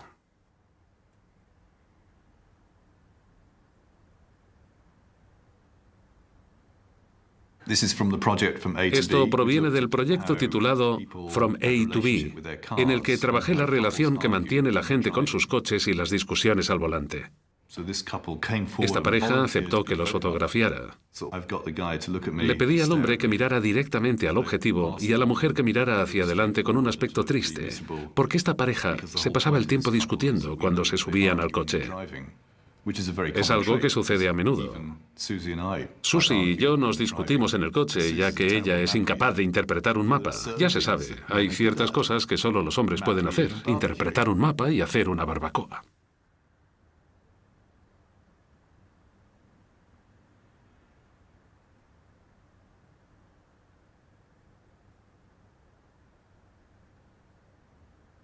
Para mí, el aburrimiento es una noción fascinante. Hay cada vez más cosas en el mundo para divertirnos y retener nuestra atención, pero nuestro poder de concentración va disminuyendo. La idea de que algo sea simplemente aburrido me fascina.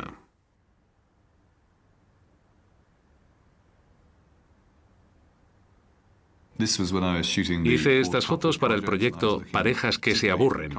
En esa época buscaba parejas que parecieran estar hartas el uno del otro.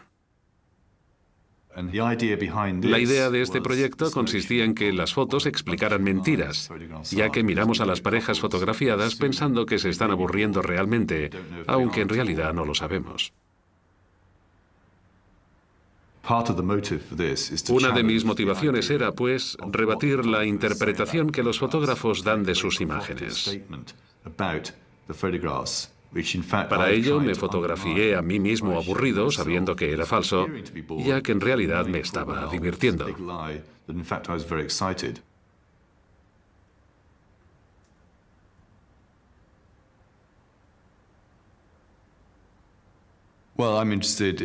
Me interesa el momento en que se capta la imagen, pero también soy un manipulador y un coleccionista de imágenes. Mi trabajo no solo explora mis propias imágenes, sino también las imágenes de los otros y todas las formas populares de fotografía.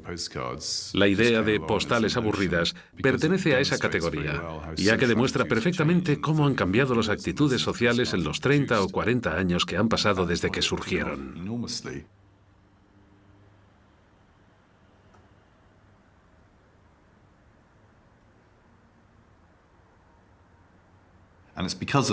El proyecto tuvo tanto éxito que me incitó a viajar a la ciudad de Boring, La Aburrida, en Oregón, Estados Unidos. Fui en peregrinación y lo fotografié todo. Los edificios, las calles, las casas, las tiendas. Luego lo reuní todo en un álbum de 468 imágenes que titulé Fotografías aburridas.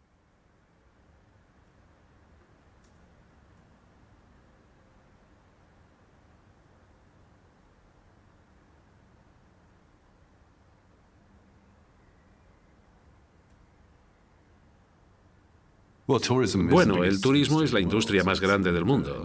Para mí es un tema inevitable. El turismo es formidable porque se produce una gran diferencia entre lo que uno se espera y lo que acaba encontrando en realidad. Mi intención consistía en explorar todas esas diferencias entre las expectativas y la realidad.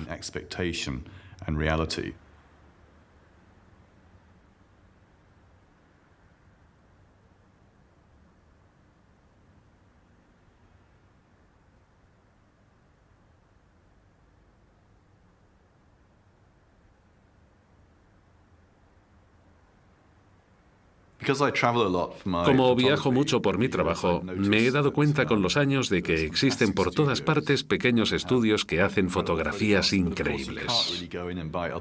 Ya se sabe que las fotos que aparecen en las vitrinas no están en venta, de modo que decidí hacer mi propio retrato a lo largo de los años.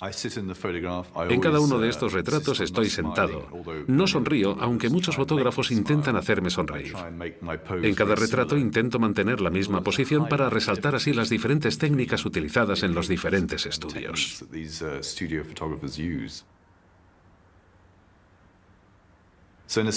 Este proyecto, titulado Autorretratos, se convirtió en una especie de homenaje a esas fotos hechas en este tipo de estudios, repartidos por todo el mundo.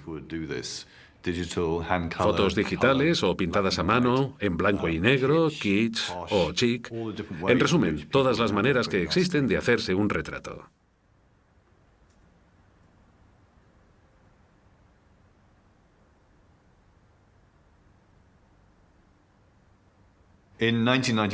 A partir de 1995 cambié de cámara y pasé al 6x7 en 35 milímetros, un formato más pequeño que me permitía acercarme más al tema.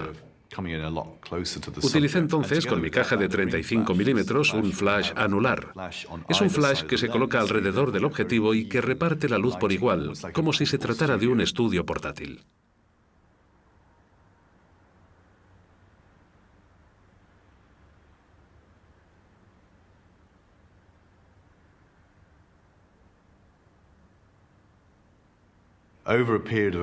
Durante 3 o 4 años acumulé muchas fotografías de este estilo que luego reuní en un proyecto titulado Common Sense.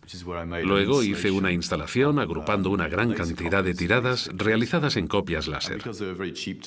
Como la instalación era muy económica, 43 galerías la presentaron simultáneamente. El principio puesto en práctica correspondía perfectamente al concepto del trabajo mismo. No era caro, era mordaz, colorido, brillante y omnipresente.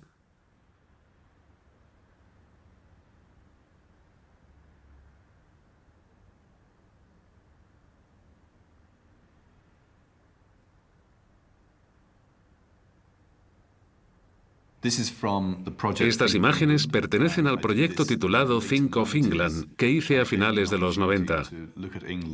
Mientras analizaba Inglaterra, decidí integrar en esta serie de fotografías la incomodidad y la ambigüedad que siento por este país. Inglaterra es un país al que me siento muy ligado, del que formo parte, pero a veces me irrita profundamente.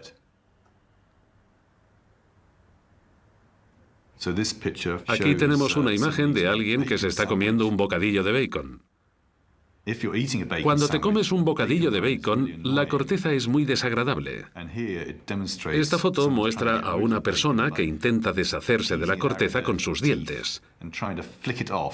No siempre es fácil. Si se mira objetivamente, es una foto repugnante. Pero también resulta enternecedora porque nos recuerda que todos formamos parte del mismo mundo. La corteza del bacon nos solidariza. Por más que nos sintamos superiores o inferiores a los otros, todos nos enfrentamos al mismo problema con esa corteza. Incluso la reina tiene el mismo problema, a menos que alguien se ocupe de cortársela.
En mi historia, los lugares abandonados fueron primero espacios de juego, luego un tema para mis fotografías y finalmente un taller de artista.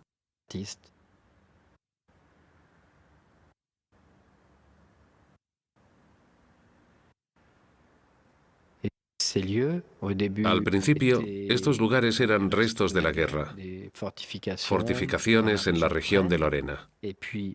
Más tarde, en la ciudad, eran almacenes, inmuebles abandonados, edificios de oficinas, mataderos, hospitales. Utilizo estos espacios como un taller en el que organizo mis puestas en escena de pintura y que luego fotografío. La fotografía es así la memoria de ese lugar y la memoria de la acción en ese lugar.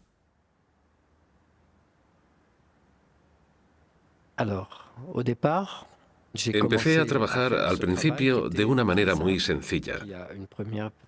Pasé una primera fase que consistía en hacer pintura figurativa. Yo llegaba por la mañana con mis botes de pintura, mi cámara de cajón, y me concentraba en las paredes. Pintaba esos personajes como autorretratos. Periodo de dudas y al mismo tiempo de excitación que yo traducía en esos cuerpos que flotan, un poco exacerbados en el espacio.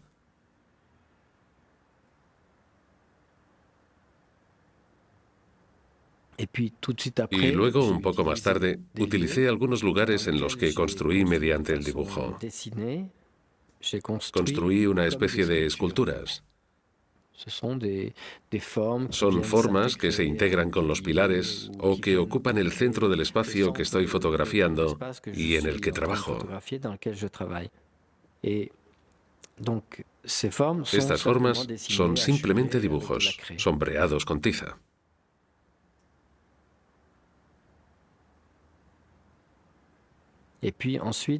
Después pasé una fase muy importante en la que utilicé la pintura para crear transparencias con formas diferentes.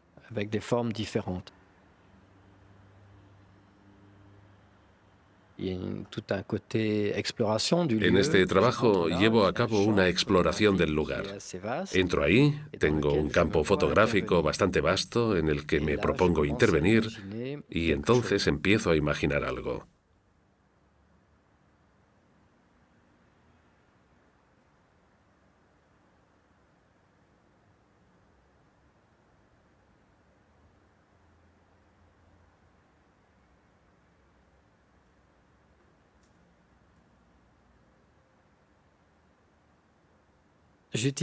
Siempre he utilizado las Polaroids para fijar el lugar antes de la intervención.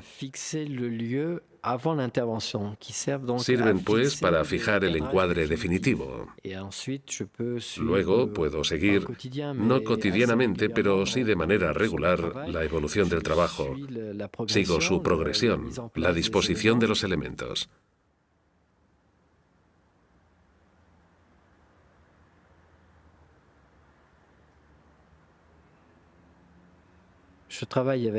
Trabajo con una cámara de gran formato, una cámara de cajón 10 por 12,5 centímetros, con un sistema óptico, un fuelle y un vidrio esmerilado. Visualmente, cuando miro a través del vidrio, veo una imagen invertida del espacio que estoy mirando, ya que se trata de un sistema óptico directo. No hay un espejo intermediario que ponga la imagen del derecho. En el vidrio esmerilado trazo la forma que quiero reproducir. Entonces reproduzco esa forma en el espacio, punto por punto, yendo y viniendo del espacio al vidrio y viceversa.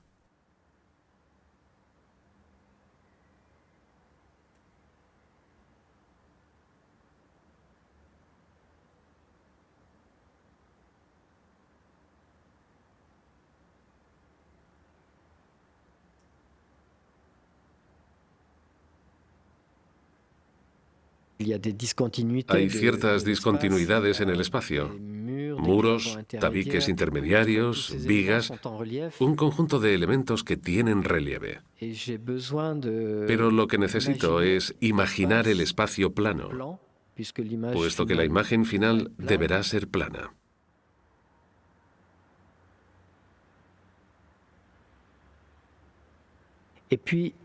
Más tarde, me di cuenta de que la arquitectura era indispensable para mi trabajo. De modo que me dije al principio, si el espacio es demasiado pequeño, cortaré los muros, agrandaré el espacio en el que estoy, intentaré restituir una dimensión del espacio que existe, pero que ha sido fragmentada por las necesidades del lugar.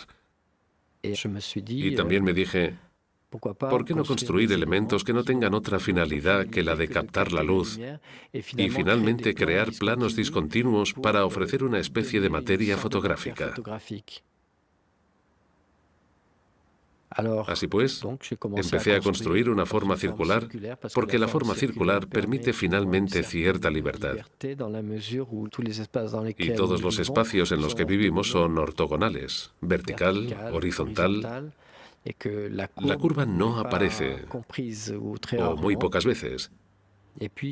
También pensé que tenía que dibujar un segundo círculo y crear así una especie de anillo, dos círculos concéntricos. Sin embargo, al mismo tiempo, esos dos círculos determinan un centro y es como una especie de metáfora, a la vez del ojo y del objetivo, que permite ver.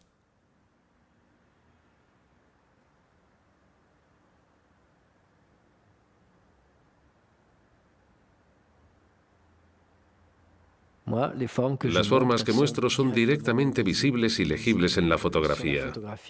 Son frontales. Y cuando miras la imagen, puedes ver las imperfecciones y entras entonces de golpe en el espacio precisamente por esa imperfección. Deconstruyes el espacio y adviertes que esa forma atraviesa un muro, varios muros, 10 muros si es necesario.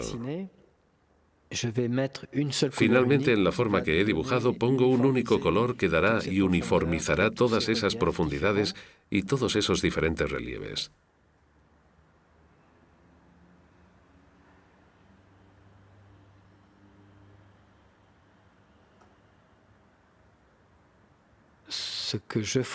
Lo que fotografío es lo que existe en un lugar real, algo materializado realmente.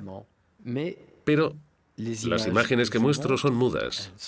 No dicen nada en relación con lo que pasa realmente en el espacio.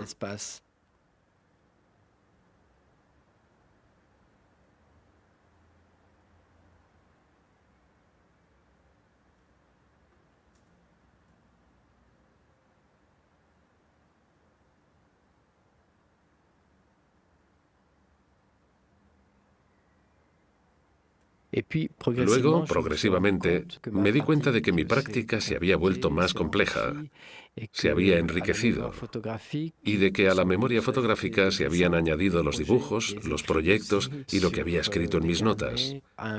Finalmente decidí que tenía que reproducir todos mis cuadernos de notas en las paredes de los espacios en los que trabajaba, como un sonido anexo a la imagen.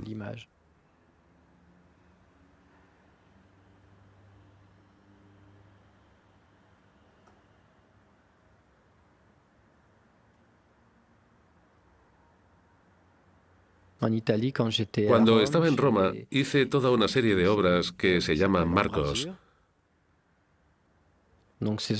Estas obras sugieren el sol, la incandescencia del sol. Es un tema fundamental. Se trata de interrogar la luz como algo necesario para la fotografía. ¿Qué es la luz? ¿De dónde viene? Es una especie de interrogación sobre el mundo. El Sol, que está a millones de kilómetros, es una bola de fuego incandescente que intento regenerar y reproducir en el lugar que estoy utilizando. Pinté todos los muros de rojo cinabrio, que en italiano es la ceniza, las brasas.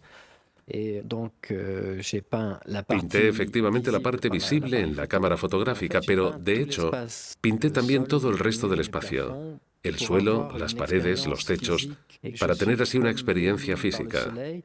Me quedaba como deslumbrado por el sol, y cuando cerraba los ojos, experimentaba esa especie de persistencia de la retina que me hacía seguir viéndolo todo rojo interiormente. En estos lugares abandonados puede experimentarse eso y al mismo tiempo un aislamiento completo del exterior.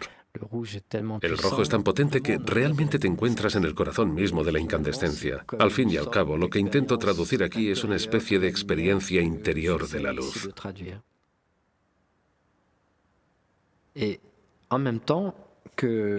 Mientras hacía este trabajo, iba escribiendo en mi cuaderno de notas ciertas reflexiones en relación con la pintura, con el espacio, también un poco sobre la muerte y la soledad.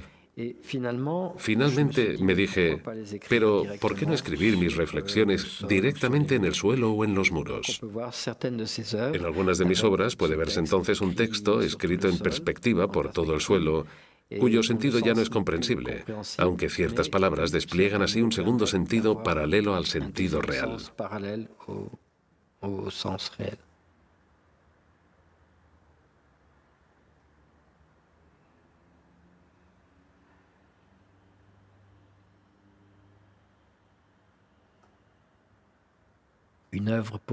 Para mí, una obra es una concentración meditativa y momentos poéticos, de trabajo, de pintura, de luz, de fotografía. Es algo que parece casi inmaterial. Y supongo que es esto lo que produce lo espiritual en el arte.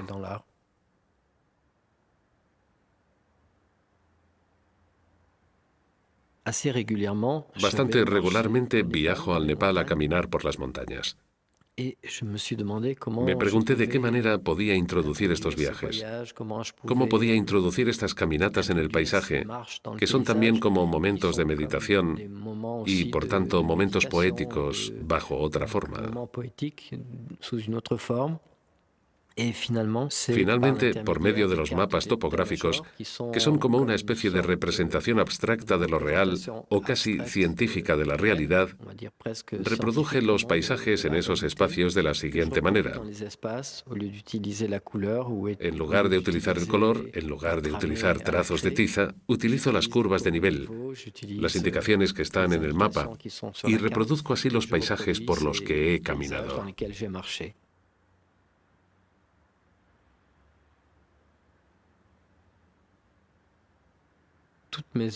Todas mis obras llevan por título la ciudad en la que realicé la obra con el año.